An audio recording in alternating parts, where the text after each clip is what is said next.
Hi and welcome to another Thrive Themes tutorial. In this video, we will have a look at the progress bar element, more exactly how to add it to your pages or posts or to your Thrive Theme Builder template, and how to use all the main options and many more features available for it. The progress bar is a data element from Thrive Architect, which might come in handy when you want to show the progress of some sort of process in an animated way. So it's basically an indicator that tells the users how much progress they've made with a certain task or skill. And you can use it on opt-in forms to encourage the users to complete the sign-up process, or you can also use it on your blog post to boost engagement and encourage the users to scroll down by showing them how much reading time is left until the end of the blog post. Now, just like you would do with any other Thrive element, simply open this list of elements from here and drag and drop the element to your content. And let's place it right here.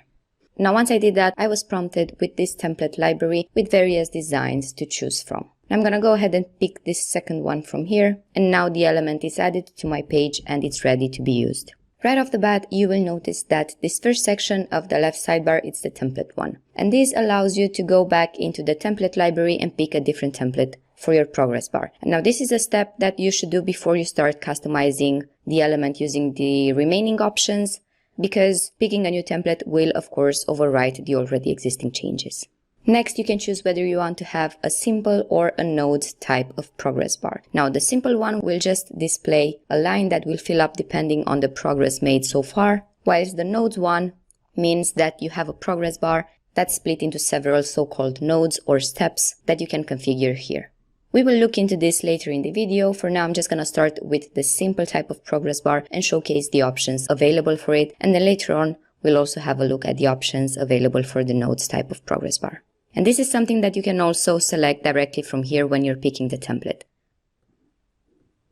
Alright, so after you've picked the template, you will be able to customizing using various options from here. Now, if you're using a landing page or a Thrive Theme Builder template, like I'm doing now, the color of the element will be inherited either from the Thrive Theme Builder template or from that landing page. So you might have noticed at the beginning that the progress bar that I've chosen was a shade of green, but once I've added it to my template, it has inherited the main accent color of my theme. Feel free to disable this if you want to pick a different color for your element using this color picker.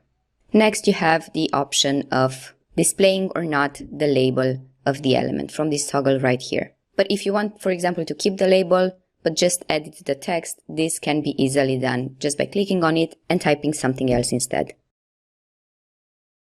Now, what you can also do here is set the position of the label. And for that, you just have to open this drop-down list and pick whatever option you would like.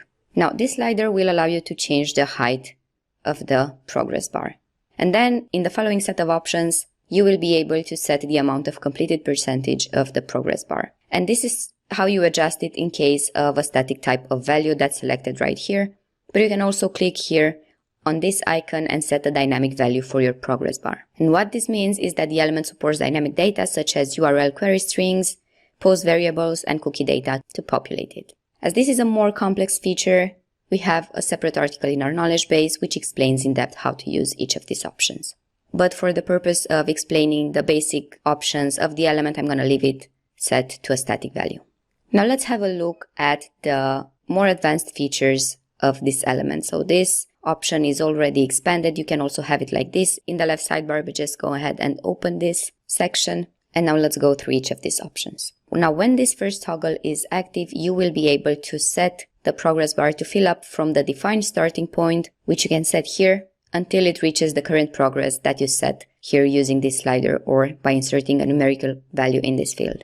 So for example, I'm going to set my current progress value at 70%, and this is reflected immediately within my progress bar.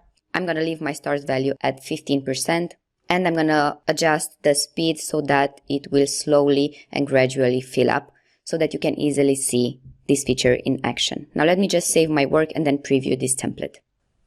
So you can see how the bar starts from here at 15% and then fills up until it reaches the 70% current progress value. If you want, you can also enable a dual progress for your bar, and this means that this secondary progress bar will fill up along with the current progress one, but at a different speed. Now, as my template has this bright shade of yellow right here, the second bar is not really visible, but it's right here. Let me just adjust the colors a bit and show you how this secondary progress bar works. Okay, so now let's just save the work once more and preview the page.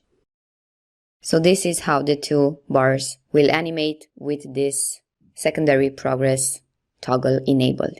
Now here as well, if you want, you can choose to pull the data from a dynamic source. So this is how the main options of the element would look like for the simple type of progress bar. Now let's have a look at the nodes type and what options can be used here. So you can see that the first set of options from here are just the same, just as in the case of the simple type of progress bar. Now the progress label position once more can be above or below the bar, and then you can also choose to display all labels or maybe just the current progress bar or just the first and the last ones.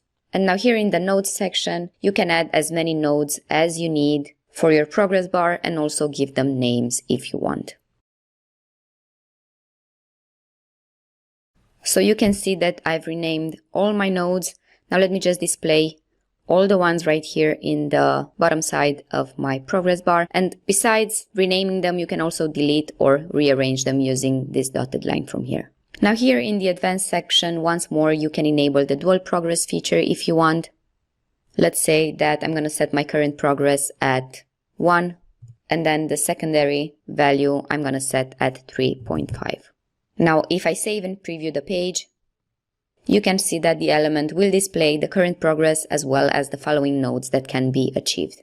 Now, besides the already explained options, you should know that you can also customize different items of the progress bar itself. And to do that, you just have to click on the item you want to change and start bringing changes using the left sidebar options, because clicking on one item in particular will trigger a new set of corresponding options just for that item. And you can modify multiple items if you want of the same type using the currently styling feature. So as you can see, I've clicked on the progress bar completed lines. And now if I want, I can just change the color to a different shade altogether. And if I want, I can also enable the candy stripe animation. So with this feature active, you can basically bring changes to all items of the same type that are found in your progress bar. However, there might be situations in which you want to apply some changes only to a selected item in particular, so to an individual one. And if you want to do that, you simply have to click on it and then click on this green icon from here to disable the group styling feature. And this means that any change I make to this icon from here will only be applied to that icon in particular. Now, whenever you want to return to the main options, you just have to click here on the Exit Group Styling option, and this will take you back to the main options. Now, this concludes our tutorial about how to use the progress bar element, and I hope you found it useful as always. Feel free to also check out the article corresponding to this video, as well as other articles linked in the written version of this tutorial if you want to learn more about how to use this element.